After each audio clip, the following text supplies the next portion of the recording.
وعلیکم السلام ورحمۃ اللہ وبرکاتہ۔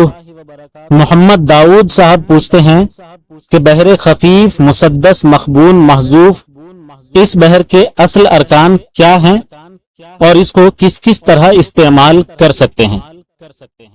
داؤد صاحب، بحر خفیف، مسدس، مخبون، محذوف، اس بحر کے اصل ارکان ہیں فاعلات، مفاعل، فاعل۔ اس میں فاعلاتن کو فاعلاتن بھی کر سکتے ہیں اور فاعلن کو فعلن بھی، اور ہر ایک میں آخر میں ایک ساکن بھی بڑھا سکتے ہیں۔ یوں اس کی کل 8 صورتیں بنتی ہیں جو سب کی سب کسی ایک کاوش میں یکجا بھی کی جا سکتی ہیں۔